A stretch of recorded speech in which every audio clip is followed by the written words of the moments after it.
Bismillahirrahmanirrahim. Kita belajar dari dasarnya dulu sehingga punya argumentasi yang kuat untuk bacaan ini.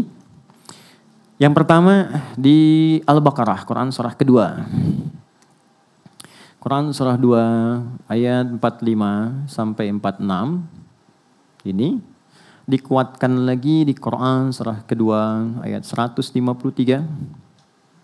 Ini inspirasi tentang Al-Fatihah ini itu nanti terjadi kisah yang sangat panjang sekali, tidak langsung tapi di posisi yang sama. Ada di Quran surah ketiga ayat ke-38 sampai 39, kisah Nabi Zakaria alaihissalam. Sudah? Oke. Hadisnya terkait keistimewaan ini ada di hadis riwayat Muslim, Imam Muslim, nomor hadis ke-806. Di topik nomor ke-6, subtopik nomor 43. Riwayatnya dari Ibnu Abbas radhiyallahu taala anhuma. Jadi ada 44 topik di Sahih Muslim, ini topik yang ke-6, subtopik yang ke-43, nomor 806, rawinya Ibnu Abbas, posisi paling kiri agak ke atas sedikit. Sudah? Baik, saya tidak menuntut Anda menghafal. Saya ingin menyampaikan bahwa apa yang akan kita bahas, kita punya dasarnya. Itu poinnya, ya. Oke, kita mulai dari sini. Quran surah 2 Al-Baqarah ayat 45 sampai 46. Wasta'inu bis-sabri was-salah wa innaha lakabiratun illa 'alal khashi'in. Oke, alladzina yadhunnuna annahum mulaqu rabbihim wa annahum ilaihi raji'un. Fokus baik-baik. Wasta'inu. Kalau Anda sedang diuji dengan persoalan apapun itu. Baik ya, saya ulang. Kalau Anda sedang diuji dengan persoalan, apapun itu, maka lihat kata kuncinya. Terimalah dulu ujian itu dengan sabar. Itu pesan Allah. Terima dulu ujian itu dengan sabar. Nanti di ayat lain dijelaskan apa fungsi maksud ujian itu. Kenapa mesti kita yang menerimanya? Nanti dijelaskan di ayat lain. Misal, Al-Baqarah ayat 286.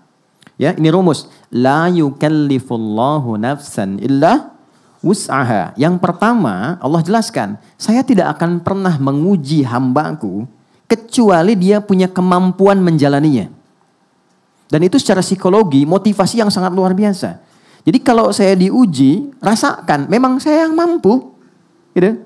Jadi kalau Anda diuji, memang cuma Anda yang mampu, yang lain gak mampu. Kalau Anda gak mampu, gak mungkin diberi ujian. Itu sifat keadilan Allah. Di apapun yang sedang kita alami, di kantor, di rumah, di kehidupan kita pribadi, kalau sedang merasakan ada masalah, yakinkan dan bersyukurlah karena Anda yang terpilih mendapat amanah Allah, bukan orang lain. Ketika Anda dipilih bukan saya, artinya Adi Hidayat gak mampu, Anda yang mampu. Banggalah dengan itu. Lalu Allah jelaskan di ayat lain, saya menguji engkau untuk meningkatkan kualitas hidupmu. Jadi masalah itu diberikan bukan untuk menjadikan hidup kita bermasalah. Tapi memang fitrah hidup itu harus mendapat masalah dan ujian untuk meningkatkan kualitas hidup. Kalau nggak diuji, nggak mungkin kelihatan kualitasnya. Bagaimana anak SD bisa dikatakan layak masuk SMP, dia harus diuji. Begitu lulus, oh ini cocok. Dia bisa siap menerima materi-materi di SMP. Lewat ujian masuk SMP. Diuji selesai, lulus levelnya SMA. Bukankah ketika lulus ujian itu dia naik level? Maka bahasa orang kita kekinian sering mengatakan, Allah pengen naikin level kamu tuh. Ya kan? Jadi yakinkan ketika Anda diuji kata Allah itu, saya bukan ingin memberikan beban pada hidupmu. Tapi ingin meningkatkan kualitas hidupmu. Dan gak mungkin saya kasih kalau engkau gak sanggup. Itu poin pertama. Jadi berbahagialah, gak harus bikin status. Memang cuma aku yang sanggup. Tapi hatinya rapuh gitu. Ya, itu poin pertama tuh. Jadi poin itu nanti baru dikasih motivasi kedua. Turun surah Al-Insyirah. Insyirah itu sesuatu yang lapang. Yang enak. Kalau sedang diuji pengen lapang, pengen bagus, lapangkan hatimu. Sehingga bebannya gak terlampau banyak. Ada seorang anak muda konsultasi ke orang syekh. Ke seorang syekh, dia tinggal di pinggir danau. Dia berkata, saya punya masalah gini gitu, rumit saya. Syekhnya gak banyak cakap, dia ambil tangannya, kemudian di bawah, lalu disiapkan ada garam, ya dengan satu mangkuk di bawah. Garam semangkuk, dia bawa gelas satu. Duduk di pinggiran danau itu, singkat sekali, dia katakan, ini ambil airnya. Begitu diambil, Syekh ini mengambil segenggam dari mangkuk, dimasukkan ke gelas tadi, yang bercampur dengan air segar, ngambil baru dari danau. Kocok begini, minum. Mulanya nggak mau. Asin, minum aja dulu. Begitu diminum, baru dimasukkan, dia muntahkan lagi. Kenapa? Asin. Oh, sekarang begini. Apa yang terjadi? Dilempar semua semangkok ke danau itu. Setelah itu ditunggu, diambil lagi airnya sama minum. Gimana rasanya? Segar. Problemnya bukan di garamnya. Problemnya di hati kamu. Kalau hati kamu itu tidak seluas danau ini, cuman segelas tadi itu, maka sekecil apapun persoalan, itu akan selalu asin dan berat untukmu. Tapi kalau engkau lebarkan hatimu dengan begitu luas, maka masalah berat pun tidak akan pernah memberikan kesan pada jiwamu. Mungkin itu yang menginspirasi saya nonton dulu Hati Seluas Samudra itu ya. Itu kan gak mudah gitu. Saya hafal saya. Saya itu kalau dulu ada yang acara bagus-bagus, itu memori saya langsung nangkap. Sidul anak sekolahan itu saya sampai hafal tuh. Sampai nomor kendaraannya tuh. Oplet tuh 1053. Silahkan cek. Sarah itu Cornelia Agatha itu 2687 ALT. Saya tahu itu. Si Roy yang musuhnya yang botak itu 2007 itu platnya. Anda kalau nggak percaya cek aja, googling cek dulu ya. Kenapa nyambung ke situ ya? Balik sini. Oke. Jadi saya mau katakan sekali lagi, lapangkan dulu. Nah, melapangkan hati sehingga nyaman merasakan sesuatu itu insyirah namanya. Insyirah. Nah, di surat Al-Insyirah itu yang turun setelah Ad-Duha, itu ada kalimat begini. Inna ma'al usri usra. Fa inna ma'al usri, gampangnya begini, alam nashrah laka sadra. Hei Adi Dayan, kan kamu udah hidup sekian puluh tahun, banyak kesenangan kamu dapatkan. Apakah dengan kamu mendapat masalah sekarang hilang semua kesan-kesenangan yang lalu? Lapangkan hatimu, alam nashrah laka sadra. Bukankah aku sudah berikan hati yang lapang?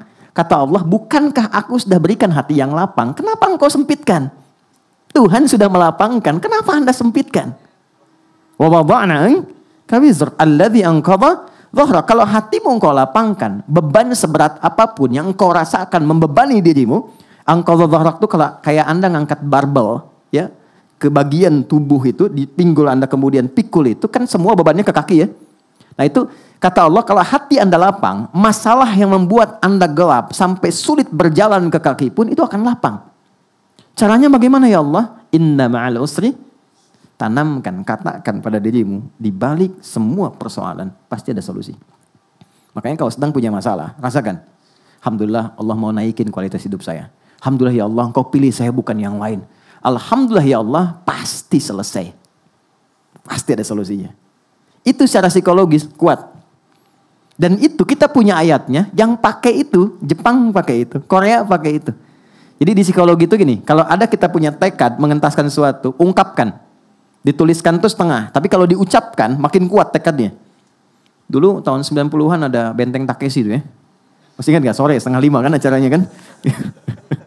Ini Benteng Takeshi itu dia mau naklukkan pakai tank kan. Masih ingat gak pemandunya bilang? Ya, kamu bisa, kamu bisa, kamu bisa. Berkali-kali didoktrin begitu. Sampai dia berusaha dan bisa. Dan sekarang Korea praktekkan, setiap anak TK, SD, baris, dia harus katakan, lebih dari Nippon, lebih dari Nippon. Harus lebih dari Jepang. Dia tempatkan, ini yang pernah jajah saya, kita harus lebih daripada itu. Maka yang terjadi, Jepang bikin Honda, dia bikin Hyundai. Kan? Jepang bikin ini, dia bikin itu. Jepang ke Piala Dunia, dia pun harus masuk. Itu motivasi. Kita tiap hari punya itu. Kamu pasti bisa, ini pasti selesai. Gak ada masalah yang gak ada solusinya. Tiap hari. Dan menariknya 17 kali doktrin itu ditanamkan dalam jiwa kita. Dalam sholat. Dalam sholat. Ya. Begitu kita memulai, kalimat Quran gampang. Wasta'inu bis-sabr. Kalau engkau punya persoalan, terima dulu. Dengan sabar. Sabar tuh formulasinya 3 tadi. Bukan diam. Sabar tuh 3 hal tadi turunannya. Ini pasti selesai. Tenang. Lewati dengan cara elegan. Lalu apa yang terjadi? Tidak ada satupun masalah kecuali ada solusi. Dan siapa yang memberikan solusi? Allah. Kita nggak punya kemampuan. Kalau bukan Allah tetapkan, nggak mungkin datang solusi. Maka Allah perintahkan datang kepadaku lewat sholat. Wasta'inu, lengkapi ayatnya, bis-sabri was sholat. Datang lewat sholat. Itulah hikmahnya. Kenapa sholat 5 kali sehari? Karena nggak ada orang lewat perpindahan waktu yang nggak punya masalah. Nggak ada. Subuh ke zuhur. Sebentar lagi zuhur. Apa dikira nggak ada persoalan di sini? Ada. Ini wajah tenang begini, kadang senyum. Mungkin problemnya belum selesai. Itu kan? Saya pun demikian. Kita semua sama. Setiap kita pasti punya masalah. Karena di balik itu ada kualitas hidup kita. Maka Allah tidak ingin membiarkan masalah itu larut sehingga sampai terbawa dalam tidur. Maka apa yang dilakukan? Bawa dalam sholat. Jadi diperintahkan kita sholat itu untuk mengurai semua persoalan itu semua. Sehingga nyaman, tenang, dan muncul solusi. Itu poinnya. Maka lanjutkan ayatnya. Wasta'inu bis-sabri was-sholah. Itulah kenapa kita datang sholat. Kita minta, kita doa. Isinya doa semua. Untuk mengoneksikan. Dan menariknya, kalau belum yakin, imannya dipertanyakan. Turunlah Quran surah kedua ayat 153. Ini redaksinya sama dengan yang ini, tapi ditekankan dengan iman di depannya. Ya ayyuhalladzina amanu ista'inu bis-sabri was-shalah. Hei, apa kamu gak yakin? Katanya kamu beriman. Ya, dipanggil semua level iman. Dekat, menengah, jauh. 361 kali disebutkan di Quran. Kamu mau merasa iman lemah, iman menengah, iman kuat, tapi kan kamu beriman. Kalau kamu beriman, siapapun engkau. Pakai alladzina 1080 kali disebutkan di Quran. Alladzina itu mencakup semua. Lintas gender, mau laki-laki, perempuan, besar, kecil, tua, muda. Sepanjang kau beriman, kamu harus yakin kata Allah. Aku perintahkan sholat, sifatnya memaksa. Untuk apa? Meningkatkan kualitas hidup, mengurai bebanmu. Kalau kamu nggak pengen, itu pilihan kamu, terserah. Kan? Allah nggak paksa. Tapi dengan rahmannya, Allah bertanggung jawab dengan sifat rahman dan rahimnya. Memastikan hambanya itu mendapat bagian keadilannya. Panggil. Nah, dalam sholat inilah diberikan kepada kita anugerah untuk membuka dan mengurai semua hal yang kita rasakan sulit. Itulah yang menjadikan semua nabi, rasul, bahkan semua sholat. Anda boleh cek. Ya, kita ambil di Quran saja misalnya. Nabi Musa ketika kesulitan sholat. Ada salat di Quran surah 20 Thaha ayat ke-14. Innani anallahu la ilaha illa ana fa'budni wa aqimis salata lidzikri. Musa salat. Nabi Isa, Yesus, Mesias itu salat. Quran surah 19 Maryam ayat 31 sampai 33. Wa awsani bis shalah wa ja'alani mubarakan aina ma kuntu wa awsani bis shalah. Allah perintahkan aku salat. Nabi Ismail, kakek buyutnya Nabi yang ke-29. Itu salat, bahkan minta semua keluarganya salat. Direkam sempurna di Quran surah ke-19 ayat ke-55. Wa kana ya'muru ahlahu bis-shalah. Jadi kalau kita mau urutkan, apalagi sampai ke Nabi Muhammad SAW, sampai ke Nabi Adam, semua sholat teman-teman. Muhammad SAW bin Abdullah, bin Abdul Muttalib, bin Hashim, bin Abdul Manaf, bin Qusay, bin Murrah, bin Kilab, bin Ka'ab, bin Ghalib, bin Fihir, bin Malik, bin Nadar, bin Kinana, bin Khuzaimah, bin Mudrikah, bin Ilyas, bin Nizar, bin Mudar, bin Ma'ad, bin Adnan, bin Addi, bin Adri, bin Muqawwam, bin Nahur, bin Tarikh, bin Ya'rub, bin Yasjub, bin Nabit, bin Ismail alaihissalam, bin Ibrahim alaihissalam, bin Azar, bin Nahur, bin Abir, bin Kinan, bin Rafahsyad, bin Sam, bin Nuh alaihissalam, bin Mikhlail, Matusyalah, bin Kinan, bin Anwas, bin Thith, bin Adam alaihissalam. Coba ulangi. Semua sholat. Nah, Nabi sholat, terus kita yang bukan Nabi nggak sholat, aneh kan? Nah, apa yang didapatkan ketika terkoneksi itu? Bagaimana diurainya? Sebelum Allah ngasih ini, diceritakan dulu kisah ini. Nabi Zakaria berumah tangga, istrinya namanya Eliasobat, atau kita kenal dengan Elizabeth. Ya, itu Elizabeth tuh namanya ke istrinya Nabi Zakaria. Punya sepupu nanti namanya Imran. Elizabeth tuh punya saudari, adik kakak dengan Hannah, istrinya Imran. Jadi masih sepupuan. Singkatnya begini, nanti dari Imran dengan Hannah menurunkan Maryam, Bunda Maria. Dari Bunda Maria, Maryam menurunkan Isa alaihissalam. Sisi lain, Zakaria itu punya kehidupan rumah tangga yang unik. Setelah berumah tangga cukup lama, mohon maaf, fisik sudah semakin juga letih, rambut sudah memutih, tapi secara medis istrinya divonis monofus dan mandul. Mohon maaf. Jadi klinis mengatakan gak mungkin punya keturunan. Apa yang terjadi? Ini tanda pertama ya. Ini tanda pertama. Tapi harus yakin. Kalau ada manusia mengatakan ini gak mungkin.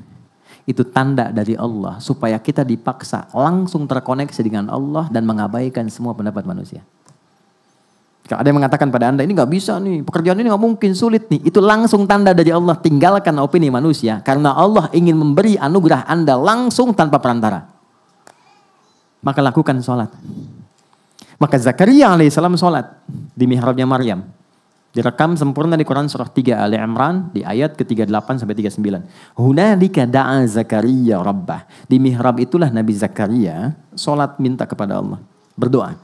Qala rabbi habli min ladunka dzurriyyatan thayyibah innaka sami'ud du'a. Beliau berkata, ya Allah, semua mengatakan istriku tak akan punya keturunan. Dia memvonis, mereka memvonis ini enggak mungkin, mustahil. Maka aku memohon saja kepadamu yang tidak punya batas dalam pemberian. Sifat Allah yang memberi tanpa batas disebut Wahhab. Cara memintanya hab. Makanya 99 nama itu bukan hafalan, tapi semua nama Allah terkait dengan anugerah untuk kita dalam mengentaskan masalah. Masalahnya rezeki, sebut ya Allah ya Razzaq. Masalahnya ilmu, ya Allah ya Alim. Ingin solusi, ya Allah ya Fattah. Ini pengen pemberian yang tanpa batas, ya Allah ya Wahhab. Ya. Habli min ladunka, darimu saja, karena orang sudah mengatakan gak mungkin. Ya, dzurriyyatan thayyibah, keturunan terbaik, innaka sami'ud du'a. Engkau pasti mendengar doa saya. Kalau kepada yang Maha mendengar tak terkabulkan, tunjukkan kepadaku kepada siapa lagi saya mesti minta. Itu enggak tunggu lama. Beliau itu masih berdiri, teman-teman. Begini. Ya. Teman-teman kalau lihat risalah orang Yahudi itu enggak ada masalah masuk masjid. Karena mereka sebenarnya punya keyakinan yang sama, Tuhannya satu. Cuman gak mengakui Rasulullah sebagai nabi. Itu aja poinnya, persoalannya itu. Tapi dia gak ada masalah masuk masjid. Makanya di masjid pun kalau masuk, dia masih mempertahankan cara sholat dia di masa lampau. Dia gak ada sujud. Cuman berdiri begini, nanti bangun lagi. Gitu ya. Nah itu nasabnya ada. Tapi problemnya tetap ketika Nabi Muhammad itu diutus, itu penyempurna. Semua mesti ikut. Karena menyempurnakan, ini ditolak. Itulah sebabnya padahal yang mengharapkan Nabi Muhammad lahir itu dulu yang minta orang Yahudi. Kita ada di Al-Baqarah di ayat yang ke-89. Itu mereka berharap. Tapi ketika dikirimkan mereka pengennya dari genealogi mereka. Ini garisnya harus dari Ishak. Ternyata datangnya dari garis Nabi Ismail. Maka karena iri dan tidak punya keinginan untuk menerima, ditolaklah itu. Itu problemnya. Tapi yang mau saya katakan, dari dulu diajarkan tentang sholat. Nabi Zakaria itu masih berdiri minta. Doa tadi itu saat berdiri. Dan dalam keadaan sholat. Begitu dahsyatnya sholat. Begitu selesai doanya, belum selesai sholatnya, turun jawaban. Ayat 39-nya. Fanadathul malaikatu wa huwa qa'imun yusalli fil mihrab. Maka belum selesai sholatnya, baru selesai doanya, turun malaikat. Sedangkan Zakaria itu masih berdiri dalam sholatnya. Annallaha yubashshiruka bi Yahya. Allah kasih kabar gembira kata malaikat, engkau akan punya keturunan namanya langsung dari Allah Yahya. Yang kata orang mustahil lahir dari rahim seorang perempuan yang divonis monopos dan mandul, kata Allah enggak ada yang mustahil bagiku. Jadi dan hidup dia. Yahya itu hidup artinya. Jadi dan hidup. Kapan terjadi? Saat berdiri dalam sholat. Jadi sholat itu penting, mengurai persoalan, mengabulkan doa. Dan berkahnya kita menjadi umat Nabi Muhammad. Dahsyat nabinya, istimewa, ibadahnya luar biasa. Kalau Nabi Zakaria berdoa langsung dikabul, kita umat Nabi Muhammad belum sholat, sudah Allah tunggu mau minta apa. Dan sejak berdiri. Makanya gak ada satupun sahabat ingin mengerjakan sesuatu. Kecuali ketika mereka sholat, dapat jawaban. Imam Al-Bukhari tadi, nulis Sahih Al-Bukhari, 7.000 hadis kurang lebih. 97 topik, itu ditulisnya, setiap nulis satu sholat dulu. Ditulis di Masjidil Haram di Mekah, selesai di Masjid Nabawi, selama 16 tahun. Setiap mau nulis, sholat 2 rakaat, baru nulis. Sholat, baru nulis. Dan ulama-ulama hebat kita, Al-Kindi, Al-Farabi, Al-Ghazali, Al-Khawarizmi, Al-Battani, itu rata-rata, sholatnya itu luar biasa. Yang saya mau katakan, perhatikan baik-baik, ini poinnya. Apa anugerah bagi umat Nabi Muhammad? Teman-teman, Nabi Zakaria tadi dikabulkan dalam sholatnya posisinya apa? Berdiri.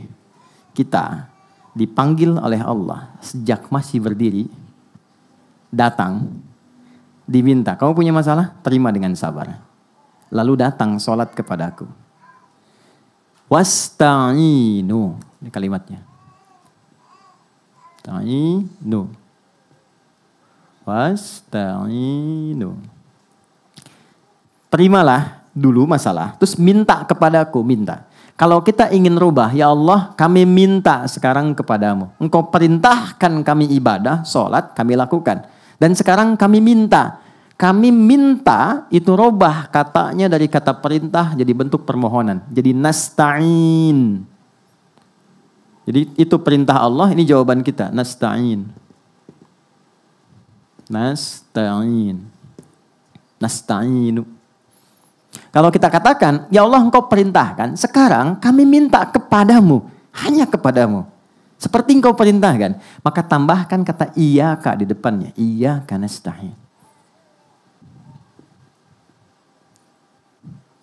Allah minta kan? Wassalah, salat, ibadah kepadaku. Lalu kita katakan, kami ingin ibadah ya Allah, kami menyembahmu. Maka robah kalimatnya menjadi na'bud. Dan tambahkan iyyaka di depannya.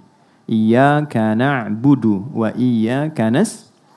Saya tanya, kita membaca itu enggak dalam salat? Baca kan? Dalam ruku atau sujud?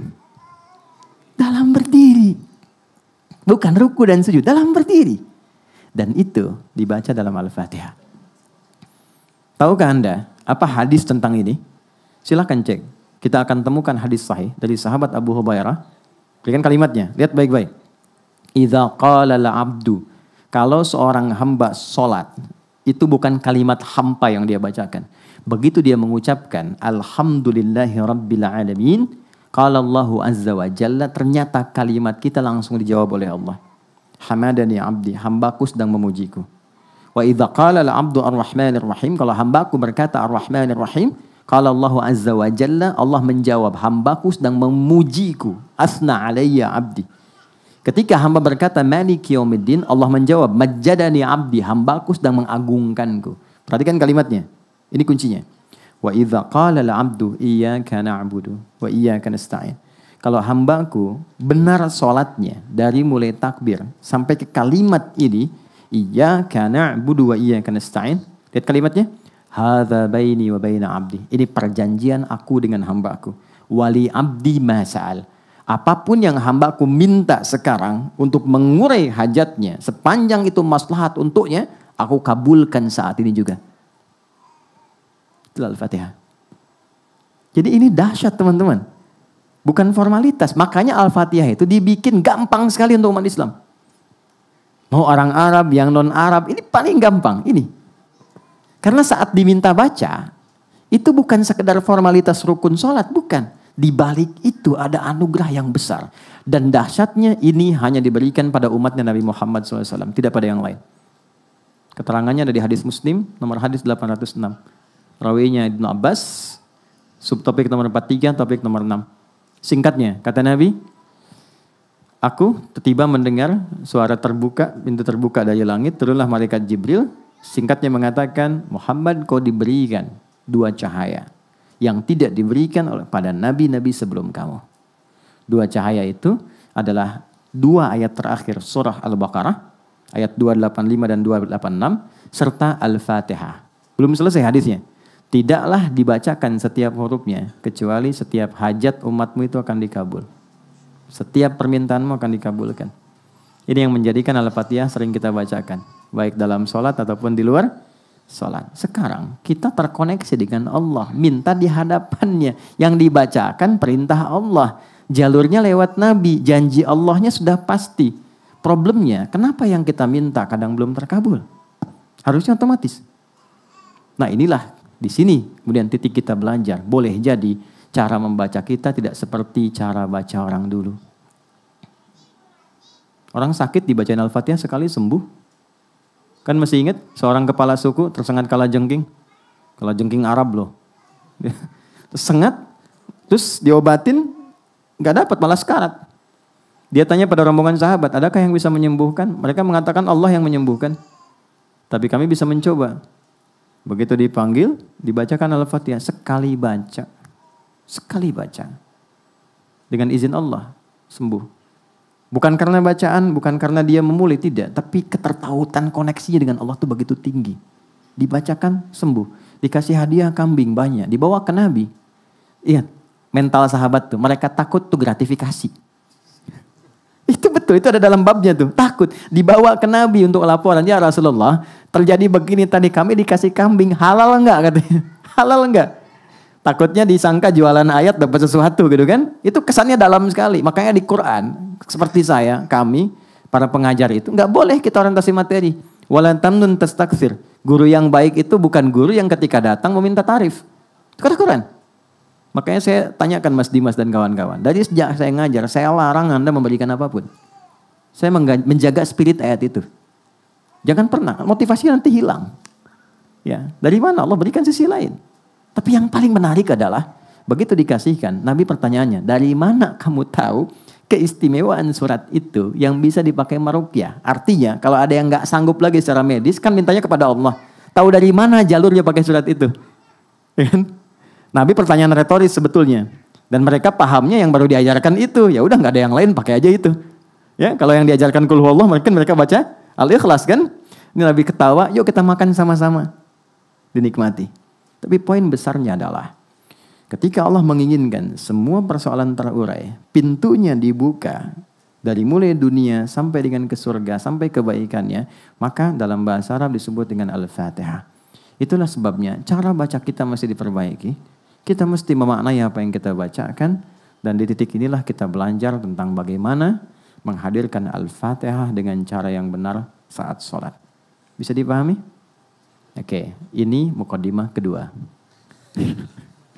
Sekarang kita masuk kepada inti pelajaran cara baca Al-Fatihah. Kita masih ada waktu?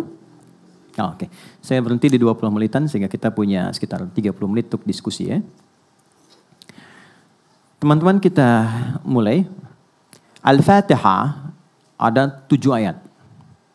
Saya ulang ya. Ada 7 ayat. Supaya kita keluar dari perdebatan, simple aja. Kita bacakan dari Bismillahirrahmanirrahim sampai Waladhdallin. Jelas? Bismillahirrahmanirrahim. Alhamdulillahirrabbilalamin. Ar-Rahmanirrahim. Maliki yaumiddin. Iyyaka na'budu wa iyyaka nasta'in. Ihdinas siratal mustaqim. Siratal ladzina an'amta 'alaihim ghairil maghdubi 'alaihim waladdallin. Jelas? Oke, 7 ini. Saya mulai dari bacaannya dulu. Baik ya. Kita mulai dari ayat pertama. Kita ambil keberkahannya yang baik. Teman-teman boleh ikuti supaya setidaknya kita pernah membacakan itu di tempat ini. Dan mudah-mudahan jadi saksi kebaikan untuk kita semua. Bismillahirrahmanirrahim. Oke. Saya notis satu saja. Baca Quran itu tidak dituntut irama. Yang penting benar bacanya. Tapi nanti mu'jizatnya, setiap kita itu seakan punya kode identitas sendiri. Jadi kalau kita sudah paham cara bacanya, nanti setiap orang punya irama sendiri yang khas untuk dirinya. Itu yang membedakan Quran dengan irama-irama musik. Ya, musik ada notasi kan? C, D, E, F, G, A, B, C, G, A, B, C, D, F, G, D, F, G, A, B, C, D, A, B, C, D, F, G, A, F, G, A, B, C, D, E, B, C, D, E, F, G, A, S, B, F, G, A, S, B, C, D, A, S, B, C, D, A, S, B, C, A, S, B, C. Betul ya Mas Arman ya? Kurang lebih lah begitu gitu. Tapi saya nggak hafal main, cuma saya riset gitu ya. Yaitu dari da, ra, mim, fa, sod, lam, sin, dal. Da, re, mi, fa, sol, la, si, do. Diambilnya dari rumus bahar. Di zaman jahiliyah ada 16 rumus notasinya. Disebut dengan bahar namanya. Nanti di ilmu arud adanya. Tawil, tawilun lahudun al-bukhuri, fadailu, fa'ulun, mafa'ilun, fa'ulun, mafa'ilu. Kifa, nabki, min dhikra habibin, wa manzili, bisaqtili, wa baina dakhuli, fahawmali.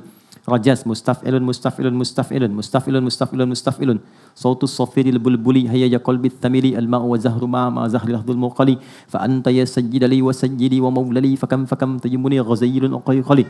Qataftuhu min alatina fi hadha rajuli, faqala la la la la, faqad ghada muharwili. Baru masuk, wal walad, wali wali, wa walili, fakultu la tuwal wili, fabayyinu lu'lu ali, qalat lawhina katan, wa radidul muqali, kahatan, kaqaila li tabtabuli. Madid, mufa'alatun, fa'ilatun, tala'al badru alaina min thaniyatil wada'. Itu iramanya sudah ada notasinya dulu. Itu yang diserap di era Islam diganti jadi nazam. Nazam itu yang punya nilai, yang dulunya nggak ada nilai. Jadi lihat sesuatu langsung jadi syair. Jadi irama. Ada khayal, imajinasi. Di Islam beda, mesti ada value-nya. Makanya ketika dibawa ke masa Islam, itu jadi nazam. Nazam itu punya value. Dengan rumus yang sama, jadi dibawa ke gramatikal bahasa Arab muncul alfiyah. Qala Muhammadun huwa ibnu Maliki Ahmadu Rabbillah khaira maliki musalliyan ala nabiyil mustafa wa alihil mustakmilina syarafa. Terus sampai ke bawah, itu kalau hafal itu 1000 bait, lancar bahasa Arab dengan gramatikalnya. Punya value. Dibawa kemudian ke apa lagi? Ke hadis ada alfiyahnya Suyuti. Itu semua punya nilai. Makanya saya sarankan teman-teman yang bikin lirik, bikin lagu, bikin syair, sepanjang Anda muslim harus ada value-nya. Bukan cuma kosong, gak ada nilainya gitu. Mesti ada nilai yang dibawa. Dan itu dipuji di Quran surah ke-26 Asy-Syu'ara. Kalau Anda baca dari ayat 227 sampai ke akhir, itu dibedakan. Mana penyair yang hampa, mana penyair beriman yang punya lirik, yang punya nilai. Di balik liriknya itu ada nilainya. Ya. Nah ini poin. Balik lagi kepada apa yang tadi kita bacakan. Quran beda. Jadi gak usah membaca Quran, memaksakan dengan irama-irama musik, gak akan ketemu. Karena gelombangnya beda. Gak percaya silakan. Kang Arman ngimamin, makmum di belakang. Baca Al-Fatihah, pakai irama Manuk Dadali. Iyyaka na'budu wa iyyaka nasta'in. Bubar mas. Alam nasyrah laka sodorok. Gak akan mungkin bubar. Karena gak sama.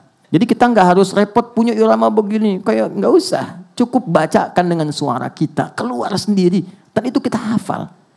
Orang tua kita dulu kan cuma pakai lampu semprong. Nggak pakai irama-iramaan, tapi kita hafal, indah, meresap, dan tahu, oh itu ibu ini, itu ibu itu menarik. Oke. Bismillahirrahmanirrahim. Alhamdulillahi Rabbil Alamin. Oke, ada ain, alamin. Oke, sedikit saja. Kalau kita A dengan A itu sakit. Alamin orang-orang sakit. Alamin semesta alam. Alhamdulillahi Rabbil Alamin. Ar-Rahmanir-Rahim. Maliki Yaumiddin. Oke, stop sebentar. Jadi kalau teman-teman pernah dengar Maliki Yaumiddin itu bisa dibaca dengan 2 cara. Ini informasi saja. Bisa maknya pendek, bisa panjang. Jadi ada riwayat yang pendek, ada riwayat panjang. Tapi ini cara baca tidak merubah makna. Karena orang Arab dulu punya karakter. Ada yang kalau biasa baca ini, dia biasa begitu bacanya. Bukan cuma di Quran, dia ada dialek. Jadi kalau dipaksa-paksa pun sampai kiamat kurang 2 hari, itu sulit. Nah, Quran datang mengakomodir supaya bisa mudah dibaca tapi tidak merubah makna. Jadi bisa pendek, Maliki Yaumiddin. Bisa panjang, Maliki Yaumiddin. Nah, kita baca yang panjang saja, yang biasa dari Hafiz dari Asim. Saya ulang, Maliki Yaumiddin. Iyyaka na'budu wa iyyaka nasta'in.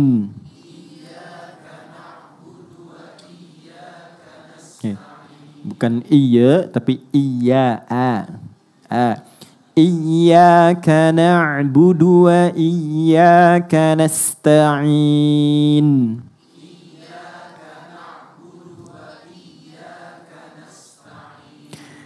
Ihdinas siratal mustaqim.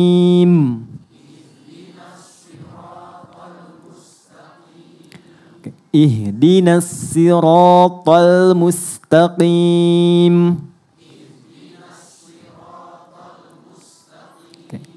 Siratal ladzina an'amta 'alaihim ghairil maghdubi 'alaihim.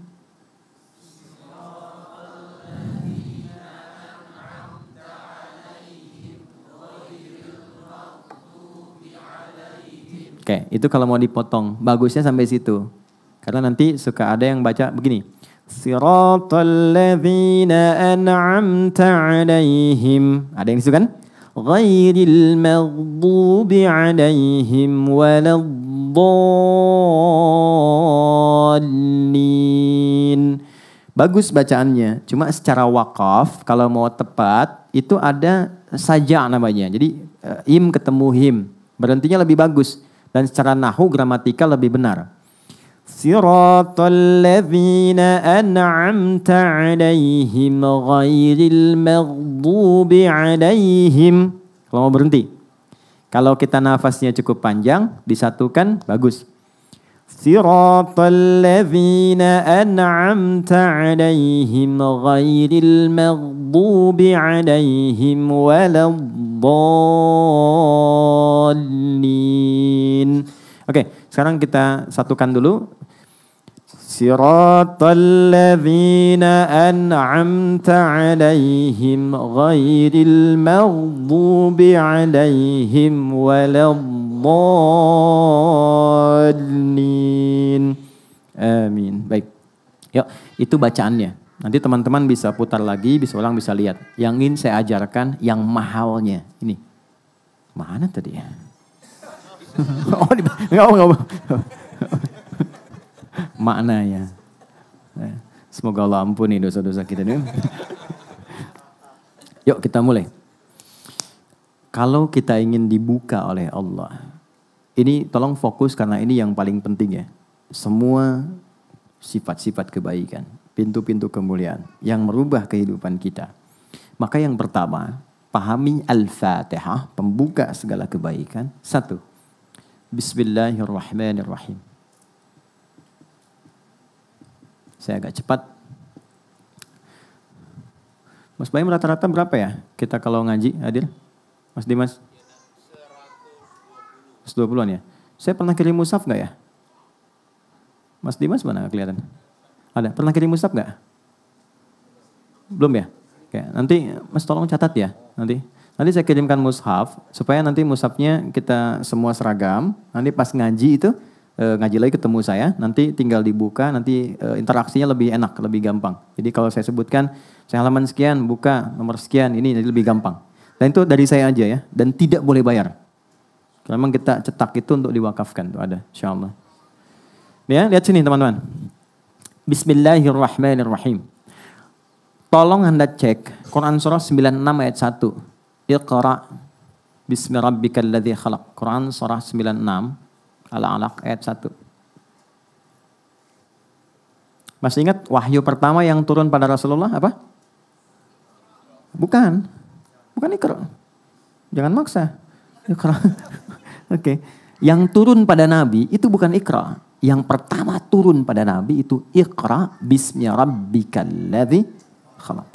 Karena ketika turunnya Iqra, Nabi menjawab apa? Ma'ana biqari, saya nggak bisa baca. Tapi Allah turunkan langsung Iqra. Gini. Bismi rabbikal ladzi khalaq.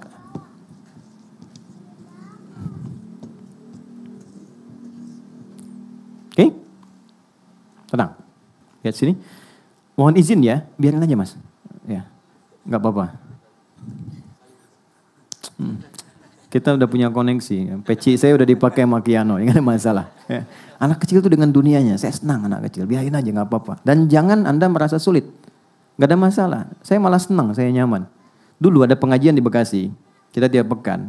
Itu ada anak bolak-balik, bapaknya resah. Ditarik sama bapaknya, saya bilang Pak biarkan aja. Cara belajarnya begitu. Kalau saya resah itu kalau bapak yang bolak-balik. Anak biarin aja. Justru saya akan buktikan pada Anda, anak itu bisa lebih kuat 2 kali belajar dari orang tua. Saya tanya, sayang, saya bilang, tanya kan. Coba apa yang Ustaz tadi bilang. Dia ulangi dari awal sampai ke titik saya berhenti tadi. Nah itulah saya bilang, sudah biarkan saja dengan dunianya. Balik, tapi anak itu mengerti. Kemudian dia keluar, dia bermain. Dan dia belajar. Ya. Dan kita balik sini. Iqra bismi rabbikal ladzi khalaq. Teman-teman mohon sabar. Karena saya akan mengurai Al-Fatihah. Itu agak sedikit detil. Setiap ayatnya. Jadi mungkin kita punya beberapa edisi ke depan untuk membahas.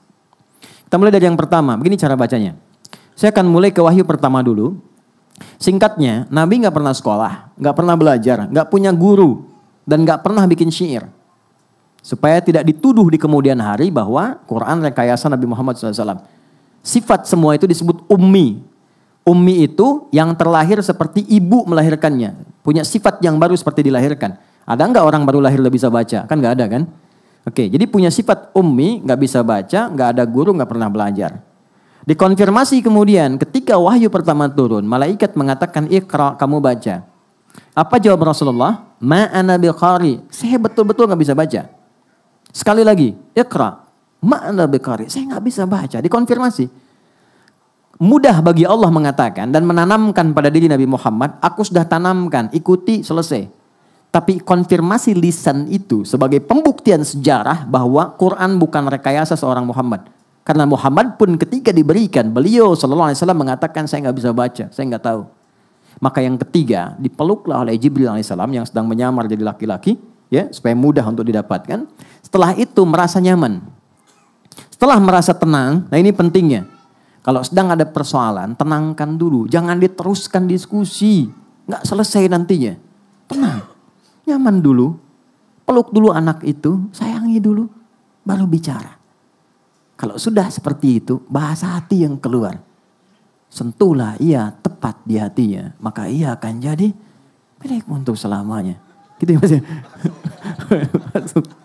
Saya tahu 11 Januari pintu surga, saya tahu itu. Ya, saya riset beberapa hal. Balik ke sini. Iqra. Tapi setelah itu apa? Bismi rabbikal ladzi khalaq.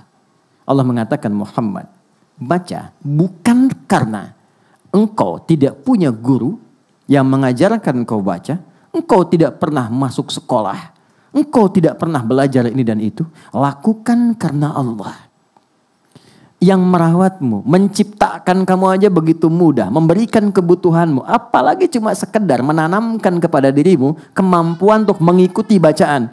Biarkan Jibril yang bacakan. Allah yang tanamkan kepada jiwamu kemudahan menangkap bacaan itu. Lakukan poinnya karena Allah. Yang mau saya highlight itu ini. Lihat sini. Iqra bismi. Itu ada alifnya. Teman-teman silahkan cek. Begini tulisannya. Tapi di Bismillahirrahmanirrahim nggak ada alifnya. Begini tulisannya. Ini ada ilmunya. Nggak boleh sembarangan nulis Quran. Karena ada riwayatnya. Nggak percaya silahkan cek. Yang ini pasti ada alifnya begini. Yang ini tidak ada. Betul ya? Oke, sekarang kembalikan. Yang paling menarik ini harokatnya kasrah. Kasrah itu nggak akan pernah ketemu alif. Alif itu pasangannya fathah. A, setiap ada huruf, ini misalnya fa nih. Ketemu alif begini, itu pasti fathah begini. Karena ini pasangannya. Alif itu untuk memanjangkan bacaan supaya panjang, lebih panjang dari sebelumnya. Jadi fa gitu. Tadinya pendek. Jadi ada alif untuk memanjangkan bacaan. Ya untuk melembutkan harakat. U untuk menggemakkan. Banyak sifatnya. Ada rumusnya, ada hikmahnya. Nah ini menariknya, kenapa ini panjang harakatnya masih kasrah? Kalau semua dikerjakan karena Allah, yang membuat yang kompleks saja begitu mudah. Apalagi hanya menjadikan yang kita rasakan panjang, berliku, berat, penat. Untuk Allah ringankan, bahkan Allah hilangkan sampai kasrah, jatuh ke bawah dan pecah. Kasrah itu dari kasrah, sesuatu yang pecah, jatuh, hilang. Sehebat apapun kita meraih sesuatu, pada akhirnya akan jatuh, pecah. Lembut, hilang, kecil, khafad. Ini adalah pesan besar dari riwayat. Dulu, Nabi berusaha membaca dengan kemampuannya. Mengingat saya nggak pernah belajar, saya susah. Allah memberi pelajaran, lakukan karena Allah. Semua yang dikerjakan pada Allah akan menjadikan yang panjang, yang berliku, yang sulit akan cepat untuk dilakukan. Karena itu ketika dibaca, alifnya nggak dianggap. Iqra bismi, nggak panjang lagi. Tapi kenapa dipertahankan? Untuk memberikan kesan. Bahkan, kenapa persoalan itu terus rumit? Karena jarang kita gantungkan kepada Tuhan. Kita mengandalkan kemampuan kita untuk menyelesaikannya. Disitulah kemudian yang tadinya simpel menjadi panjang dan rumit. Itu problem. Karena itu bahasa Nabi Ya'qub mengatakan, kalau aku punya masalah, yang pertama aku curhatkan, itu Allah. Itu ada di Quran surah 12 ayat 86. Innama ashku bathi wa huzni ila Allah. Aku tuh kalau curhat, yang pertama aku curhati Allah dulu. Poinnya apa? Walaupun masalah belum tuntas, tapi Allah lapangkan hatiku. Curhatnya sama Allah tuh enaknya apa? Curhatnya itu enaknya membuat hati kita lapang. Sama manusia itu belum tentu lapang. Paling-paling kita merasakan beban terbagi sedikit lah. Sama Allah tuh lapang. Anda nggak percaya? Ada masalah, wudu, bentangkan sajadah, Sholat 2 rakaat, begitu sujud nangis, selesai itu lapang. Walaupun solusi belum datang. Alih-alih curhat di media sosial. Membuat persoalan makin kompleks. Gak nyangka ya kamu begitu. Nyangka tuh. Orang kalau sedang bilang gak nyangka, dia sedang nyangka itu. Nah, kita diajarkan begini. Kenapa di sini alifnya tidak ada? Ya kan? Langsung kemudian dihilangkan.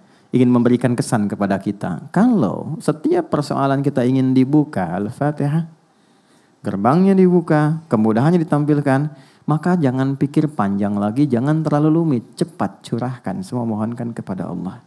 Itulah sebabnya kita diajarkan baca Bismillahirrahmanirrahim di semua aktivitas kita. Masih ingat hadisnya? Kullu amrin dzibalin la yubda'u fihi bismillahirrahmanirrahim fahuwa abtar. Setiap perbuatan baik yang tidak dimulai dengan Bismillahirrahmanirrahim itu terputus. Terputus keberkahannya, terputus pahalanya, dan terputus jalur koneksi cepatnya. Duh. Tapi ingat, Nabi katakan perbuatan baik. Karena kalimat ini kalimat terbaik yang akan sulit diucapkan pada perbuatan yang kotor. Makanya ketika dipaksakan jadi kontroversi yang merendahkan pelakunya. Gak ada orang minum bir pakai Bismillahirrahmanirrahim. Makanya kalau mau coba bikin konten dengan kata-kata baik pada hal yang kotor, pasti akan merendahkan dirinya. Yang akan diterima hanya celaan, cacian, keburukan dan sebagainya. Karena baik tempatkan pada yang baik, yang kotor kita jauhi. Ini poinnya. Nah, yang lebih besarnya adalah ba, saya rinci.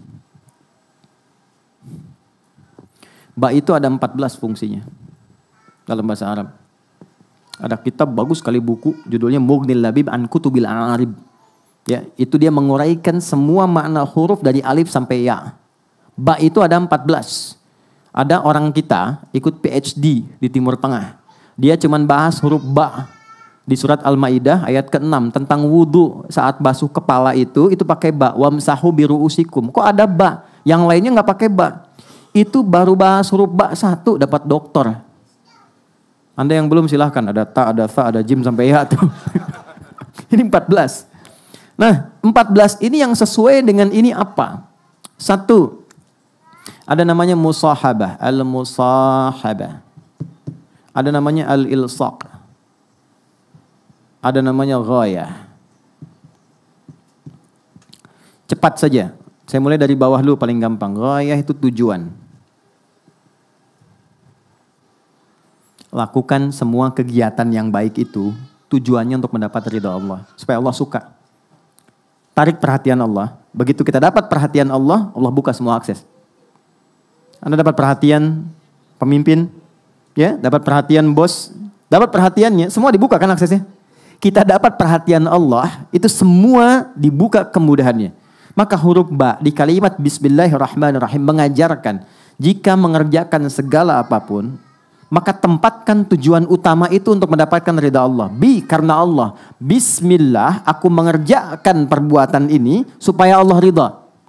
Kalau sudah Allah ridha, maka dengan rahmannya Allah buka pintu kemudahan dunia. Dengan rahimnya dijadikan itu berpahala yang memudahkan saya ke surga.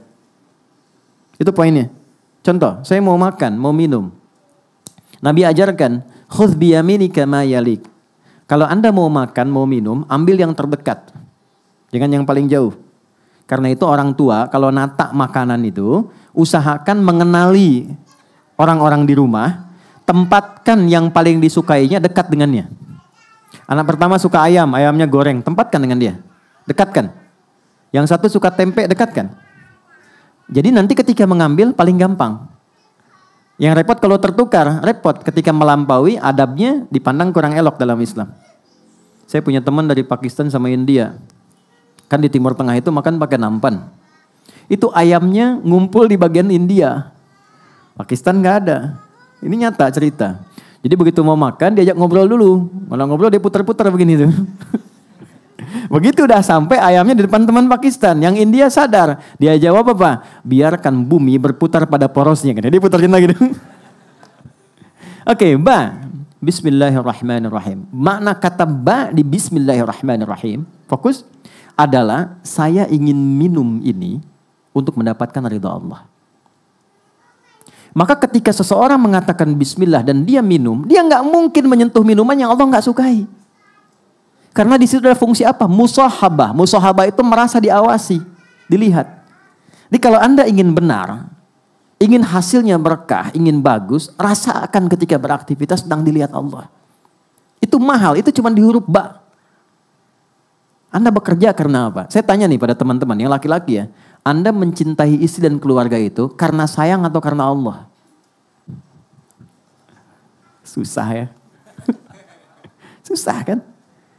Ketika Anda tempatkan cinta itu di dalam satu bejana rahmatnya Allah, supaya Allah ridha, maka itu yang mendatangkan samara, sakinah, mawadah, dan rahmah. Tapi kalau Anda hanya tempatkan pada ikhtiar Anda, jalannya berliku teman-teman. Berliku. Makanya samara di Quran dibukanya pakai ayat. Coba di Quran surah ke-30 ayat 21. Itu ayat dulu baru samara. Wa min ayatihi, ayat. An khalaqalakum min anfusikum azwaja litaskunu ilaiha sakinah wa ja'ala bainakum mawaddah wa rahmah. Kalau kita menempatkan pasangan sebagai titipan Allah dan mencintainya karena Allah, lalu kita ikuti apa yang Allah inginkan untuknya, itu demi Allah dipermudah jalannya. Permudah. Dan didahulukan sakinah. Karena fungsi rumah tangga itu bukan kemewahan. Tujuan utamanya bukan dapat kemewahan. Yang paling dasar itu kebahagiaan. Kata Quran itu, maaf ya, salah kalau orang nikah itu hanya ingin mendapatkan materi. Materi itu betul penunjang. Perhatian itu penunjang. Tapi tujuan pokoknya kedamaian. Supaya ingin tenang. Peace, damai, enak, tenang, bahagia. Antum pilih deh. Kaya tapi gelisah atau miskin tapi tenang. Gak ada pilihan ketiga, gak usah maksa. Kaya tapi gelisah atau miskin tapi tenang. Mau miskin susah ngucap gitu kan. Oke, kaya tapi tenang. Karena itu sakinah didahulukan. Nah, Bismillahirrahmanirrahim itu membuka semua gerbang kemuliaan tadi. Maka dari itu, orang-orang yang lekat dengan ini, gak mungkin dia baca Bismillahirrahmanirrahim 17 kali melakukan maksiat, gak mungkin. Kalau benar macanya. Makanya ketika mengucapkan huruf ba, Bismillah, rasakan kita diawasi Allah. Itu poinnya. Nah ketika seseorang membaca dengan benar dengan huruf ba itu, maka muncullah ismun. Ismun itu disebut dari nama. Asalnya dari kata sumuwun, sesuatu yang tinggi. Makanya beri nama seseorang itu dengan baik, supaya dia dihormati, ditinggikan dalam kehidupan sosialnya. Wasmun wa fi'lun thumma harfunil kalim. Wahiduhu kalimatun wal qawlu am wa kilmatun biha kalamun qad yu'am. Ada 3 hal manusia dinilai dalam kehidupannya. Satu dengan namanya. Beri nama yang bagus supaya dia terhormat. Ya, Anda boleh punya hobi, tapi lihat hobinya itu ketika diberikan dengan nama kepada anak, mengangkat martabatnya enggak? Jangan sampai ketika hobi Anda A diberikan kepada anak, jadi dibully. Cari yang terbaik, itu ismun. Ditinggikan, tinggi itu sumu. Ketika Anda mendekatkan segala kegiatan karena Allah, tujuannya lillah, dan merasa diawasi oleh Allah, Anda mendapat tempat tinggi di hadapan Allah. Karena itu dilekatkan dengan kalimat Allah, Bismillah. Lakukan karena Allah, tujuannya karena Allah, maka Allah tinggikan Anda sebelum Anda mendapatkan dan melakukan apa yang sedang Anda kerjakan. Maka dibukalah dengan itu rahman Allah. Ini yang menjadikan kata Rahman dan Rahim sepaket turun. Ar-Rahman, Rahim. Rahman, sifat kasih Allah yang luas untuk kehidupan dunia khususnya. Semua diberi. Jadi kalau sudah paham Bismillahirrahmanirrahim, akses dunia itu gampang. Ya. Rahim, itu kasih Allah yang diberikan bagi hambanya yang lulus ujian dunia saat pulang ke akhirat. Ya. Pintu surga tuh ini nih, rahimnya Allah. Dunia, rahmannya Allah. Dan itu mesti seimbang. Allah paling gak suka ada orang ngejar akhirat lupa dunia. Karena risalah kita di dunia. Dan Allah lebih gak suka ada orang larut dalam dunia gak ingat akhirat. Maka itu mesti ada keseimbangan porsinya. Itu yang sering kita katakan sapu jagat. Dunia akhirat seimbang. Ya, Rabbana atina fid dunya hasanah wa fil akhirati hasanah. Keseimbangan itu waqina adzabannar. Itu di Quran surah kedua di ayat ke-201 paling kanan sebelah bawah di mushaf. Wa minhum may yaqulu rabbana atina fid dunya hasanah fil akhirati hasanah wa qina adzabannar. Nah, saya mau tutup saat teman-teman saya, Anda kita baca Al-Fatihah dalam sholat, rasanya begini enggak? Benar enggak karena Allah kerjanya? Benar enggak merawat keluarga itu karena Allah? Benar enggak menyayangi anak karena Allah? Kalau betul-betul karena Allah bukan karena cinta, dilihat enggak sholat dia? Kenal Allah enggak? Anak belajar apa? Dikenalkan Allah enggak? Kan dihisab sebagai orang tua. Ya, pasangan udah deket, kenal enggak sama Allah? Udah deket belum? Deket tuh relatif, minimal kenal. Sehingga dengan kenal itu terjaga. Maka kita ucapkan tiap hari dalam Al-Fatihah, Bismillahirrahmanirrahim. Kita bertekad, ya Allah kalau kurang aku perbaiki nih, tutup yang kurang itu. Aku berjanji, setelah ini akan lebih baik. Pekerjaan lebih benar, lebih engkau ridhai, lebih mendekatkan dengan dirimu, membuat aku lebih terukur sampai pulang kepadamu. Itu poinnya. Kalau kesadaran itu tiba, begitu Anda sampai pada kalimat iyyaka na'budu wa iyyaka nasta'in, itu langsung jawaban turun. Hadza baini wa baina abdi wa li abdi masal. Ini perjanjian antara hambaku dengan aku. Kalau komitmen dia benar sampai tadi itu, aku kabulkan apapun yang dia minta sekarang. Itu caranya teman-teman. Baca gampang. Baca gampang sekali. 19 huruf, setiap hurufnya 10 kebaikan, dapat selesai. Pahala dapat, tuntas tugas. Tapi poinnya dapat nggak? Value-nya terasa nggak? Jadi gitu. Nah, kita baru Bismillahirrahmanirrahim. Untuk sampai ke iyyaka na'budu masih ada alhamdulillahirabbil alamin, masih ada ar-rahmanir-rahim, masih ada maliki yaumiddin. Itu tapak-tapak jalannya. Saya tidak ingin buru-buru, saya menginginkan ini dulu selesai. Kalau kita sudah paham ini, baru kita akan dievaluasi oleh Allah. Allah mengevaluasi kita dengan kalimat alhamdulillahirabbil alamin. Ketika kita sadar kenapa akhirnya ini diulang ar-rahmanir-rahim. Ya, nggak ada pengulangan di Quran. Kenapa ini muncul lagi? Karena ada dampak kesadaran di ayat yang kedua alhamdulillahirabbil alamin.